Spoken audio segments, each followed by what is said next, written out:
what the company's built so far in the last 57 years is just absolutely stellar, right? And I said, spent time with Al, spent time with Reese, with Jim, with many of the others. And, as I kind of learned from them as a new leader, it is to kind of build on the legacy of what they've done and then make this bigger, better. And, make the team proud and make us one of the big winners in the space.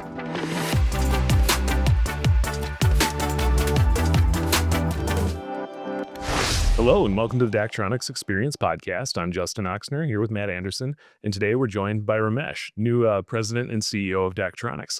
Ramesh, we want to learn a little bit about you today and share some of your thoughts and ideas going forward. But first, can you tell us a little bit about your background leading into this position? I am absolutely excited to join Daktronics, and thank you for having me on this podcast. Bit of background, I've been in the building technology space and the audiovisual space for about 25 years, audiovisual space for the last 10. And I actually got to know Daktronics close to 10 years ago. We actually co-worked on a project. We came from the audio side, Daktronics came from the visual side. And that's how I got to know what a great company it was. Amazing quality, amazing customer service, just what kept customers happy. And it's just an honor to be out here. Yeah. And what would you think about the audio visual space has kind of kept you into like what's maybe so interesting that it's something you obviously keep pursuing in your career? Yeah, I think, I always talk about the five senses, right? I mean, one of them is hearing, one of them is seeing, right? And I think what audiovisual does is it amplifies your senses. And that's just been something that's interesting. That's something I feel like it changes how people work, what it does. And that's just been a unique part. And it's a growing space, Yes. which makes it exciting. Yep. Was that kind of something you were always interested in, maybe growing up or leading into the degrees you sought at the next level there? Honestly, no. It kind of started off, I've done a variety of things through my career. So I've been a consultant, I was in finance, I'm a Six Sigma black belt, I've been in strategy, I've done M&A. So I've been in a variety of things through my career. And, over the last 16, 17 years, I've run a variety of different businesses. And how I came into this space is I joined Harman, and the CEO of Harman was in the board of Tyco, where I used to work. And that's how I moved I was handed off from one business to another business, for lack of better terminology, and then just got hooked. Okay. Yeah. And then you kind of mentioned your businesses you've been a part of. So kind of where I would say were you right before, kind of agreeing to come on board here at Daktronics? It's kind of led you here. Yeah, so I actually I worked for Harman, Mhm. and after Harman, we wanted to move back to the US, and that's what brought us back to Minneapolis. And I'll talk about my children later, and that was a big part of our move back. And I joined Bosch, and Bosch actually used to own a bunch of audio businesses. So the likes of Electro Voice and others are actually audio businesses, and actually Daktronics interfaces with them for our live events business, even today. Um, and I kind of ran an audio business, built that out, and looked after a North American business, which went across other building technologies products. And also ran a system integrator business where we done a bunch of acquisitions to kind of grow it and make it bigger. Okay. And in my last part of my career at Bosch, I was actually able to go buy a business that I used to work at years ago and kind of create it full circle. Yeah. And, interestingly, that's when Daktronics reached out to me. And it was kind of a unique opportunity to be out here. Great company. I think just the ability of what the company's built. I met Al last Friday, met Okay. a bunch of the people, and, kind of looking at where we've been, it's just very exciting. And coming into a stage to grow this business, build this business to the next part has been just an honor. Absolutely. And you said moved back to the United States. Where were you before, and where will you be based now that you're going to be the CEO? Yeah, so we've lived in very, very many different parts of the world. I was born in India, but I grew up in Japan, Thailand, Indonesia in my younger days. Did engineering. I'm a mechanical engineer. And then moved to the UK, lived there, had a great boss who told me to come and study. So that's how I ended up studying in the US. Okay. And then, we ventured around the world, so my kids have lived in all different parts of the world, but having home was important for us. And home is US. So, that was one of the primary reasons we took a move back. Um, we have a place in Minneapolis area. So we live there today. My kids, it was a very good Midwestern place for us to settle into, and those values are important to us. And I have a place in Brookings. My intent is to spend about 10, 11 days at a time. And then I'm home for 3 days. And then eventually, as the summer, the weather gets better. Yeah. We will start having the family come for a weekend, and I'll go back for another weekend. But the intent is I'm Brookings based. I have a South Dakota residency. I live here. I'm 7 minutes from here. Nice. So then we can kind of dive into then of, welcome to Daktronics. Can you tell maybe us and our listeners and watchers of, when is your official start date? So my official start is Feb 1st, which is actually coming up in a few days from the time we're recording this podcast. I've been kind of shadowing Brad and kind of just trying to go through what I call as look, listen, learn, right? I mean, as you come into a business, you have to understand things, and it is about understanding the teams, understanding our business, and learning about it. And I call this my look, listen, learn tour of just absorbing and trying to understand where we are. But Feb 1st, I'll be official. Okay. Yeah, and you said official South Dakota resident in Brookings. What did you notice about Brookings? Maybe the first time you visited or you came to look at Daktronics before you were appointed CEO. Yeah, you know what? I'll tell you, it was there were days I would sit and question, going like, going from Singapore to South Dakota. It's a pretty dramatic. What's kind of thing? And it's interesting. I came to Brookings, and I got to tell you, this is a personal story where I just stopped at a stop sign, and my head was like, what am I doing? And I'll tell you, that's when the best way I can answer is the spirit felt good. And I think that's important to me. When the gut feel and the spirit feels good, that matters more than anything else. And I haven't looked back, and it's just been energizing since that every moment I've had here.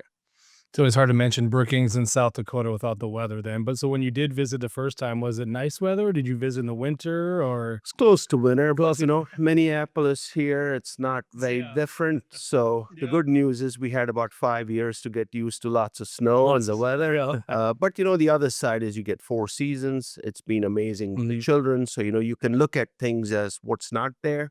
I prefer to look at things as what I can go do. Yeah. And, it's just been a pleasure. And honestly, Brookings feels like home. I think I've got to know a lot of people. Just last weekend, I spent time with my neighbors, got into a local church. And these things are important to me as you just settle in. And I'll tell you, it's just been getting better and better. Awesome. Yeah, and you mentioned your family multiple times. Did you feel comfortable sharing a little bit more about your family and maybe your hobbies? Yeah, so I've got 4 kids. I've got a son who's 18. He just started college in Phoenix, Tempe, ASU. I've got 3 daughters, one who's 17 now, 14, and 8. So, all different ones, but just the love of our lives. And, I'm a dad first, and family is important to me. And I think coming into Brookings, what you see is that element of being humble, working through community, but also family being important, just good ingredients that make a great dish. Yeah. And I think I listened to one of your internal webinars we did. I think you did for one of the groups last week. You said the 8-year-old though is the boss of the house. I think you said in there. So my 8-year-old sure is the boss of the house, so she can tell us, please give me privacy and go away. And that's how it works. But my kids have been an important, integral part of me. And actually, my 18-year-old son and I were actually here at Daktronics because he's very curious on what it means and what it needs to be. So, it's energizing, it's exciting, and I'm just grateful on all fronts. Yeah, I have a 6-year-old daughter, and my wife has to remind me several times that I can say no to her. As I don't always have to let her get the rules by it. So that kind of caught me. And then you kind of mentioned too, right? If you like to think of things as what can I go do? So what are some hobbies maybe that you have now? And then is there any that you're thinking, picking up now that you're, I don't know, South Dakota has its own set of hobbies, you could say, but maybe just talk a little bit about your hobbies. Yeah. So, given the fact I've traveled from a very young age, I love meeting people. And for me, food's a very important element of what brings cultures together, right? So I'm a foodie by heart. I love trying out different places. Okay. So that's a very integral part. And, I enjoy that out here. Two to me is about getting time for self, just walking in nature, not in this weather, but walking in Yeah. nature, getting just time to go exercise are important elements. Um, Third is really about spending time, coaching young children. Yeah, I mean, this is something I've always seen as a big part. Actually, this Sunday, I was with a high school teacher at the Brookings High School talking about what we can do with the high school and, how we can go talk to them. But also just, what can we do for the good? And, we've been talking to a few organizations that the intent is to become an active part of building the community, building the state, but also building young leaders to do bigger, better things. Sure. And our headquarters is in Brookings, South Dakota, so kind of in that community and ingrained a little bit. So it's interesting to hear the plans of getting involved more in the community as well. Maybe what was your impression of coming to Brookings for the first time and seeing the headquarters and Daktronics and walking around and seeing the manufacturing taking place here? Yeah, impressive. That's the first word I'm going to say, right? I mean, when you come in, I actually had coffee with Brad at a local coffee shop. We got to know each other, spoke a lot in person, came out here, got to meet many of the team members and actually go to the facilities. And, what the company has built so far in the last 57 years is just absolutely stellar, right? And I, as I said, spent time with Al, spent time with Reese, with Jim, with many of the others. And, as I kind of learn from them as a new leader, it is to kind of build on the legacy of what they've done and then make this bigger, better. And, make the team proud and make us one of the big winners in this space. Absolutely. No, it's definitely, we hear a lot of different things from customers when they come visit, because usually if they fly in, right, it's from Sioux Falls, they drive up to the interstate, and then they're amazed by all of a sudden just all the big buildings of the corporate headquarters and kind of how it sticks out, especially in the prairie here on the eastern part of the state where everything's very flat. That kind of sticks out. But is there anything then? I mean, you talked about, continuing kind of what was built here. Is there anything about your leadership style that you like to change about what you're looking to do kind of going forward? I think change is an interesting word, right? I mean, we have to look at change, how the environments change around us, right? And I think that's the bigger part. So, my style of looking at it is, what is the market competition doing? Because at the end of the day, we actually go in the market to go look at what it is. Two, for me, is hearing the voice of the field, voice of our employees. Where are the opportunities given all this stuff that's happening? Third, clearly understanding the data, but fourth to me is about ensuring we build the teams and the leaders for success as we get into the next battles that the world possesses. And this is part and parcel of where we need to go. And the change is really driven by what is happening on the outside that is going to force us to think how we need to work from the inside to be successful. Is there anything about Daktronics that has you like really excited when you think of those four different things about the leadership and change, from a Daktronics perspective that you're really excited to look at? I'll tell you, the team here, the people here, the colleagues here have been just absolutely amazing, right? There's not one person I've met that can't be a friend to me outside or, is not a person you can work with and build. And I think that's a great ingredient of where we need to go. Um, Clearly, as I look at the opportunity of the transformation that's happened the last 2, 3 years and where we are headed, we are kind of like, I'm coming in a stage where we're coming out of the rough and we're doing really well. And as you look at the outside market, they're giving us credit for this. The question really is, how do we continue forward with the 3-year plan and ensuring we are executing flawlessly? Uh, and two is about, how can we build on this plan to become much bigger and better in the space that we do. Yeah, absolutely. And it's even thinking of, we ask people sometimes this too when they first come to Daktronics, or customers when they first work with us too. You kind of knew about us and you've had a lot of conversations already. Was there anything that you didn't know coming in? Like sometimes people will say like, "Oh, I didn't realize you made those products." Because I know we got Right. a breadth of products, right? Of control systems, video products, all these things. Is there anything that in your conversations that I wouldn't say you were surprised by, but oh, you didn't know that we did that kind of I, thing? I have to be honest, I'm still learning. Still, yeah. I think every day for me is like a new present of learning and understanding, but they're great surprises. Right? I mean, they're great things that I'm learning about the business. and just all the facets of the business that I've been able to touch. So on a daily basis, I would say I try to spend 1 or 2 hours outside the meeting rooms to like actually go walk a plant, go walk a space, go walk stuff. And it's just delightful. Yeah. The clear intent as we look at our future is to go build on this and make sure, we can go position ourselves to be a much, much bigger company. Is there anything higher level that you can talk about that you kind of foresee in the next few weeks of once you are started and fully in your position? The first step is about look, listen, learn. So I'm a very, back to basics person where I go like, you have to understand the business and understand what the key drivers are.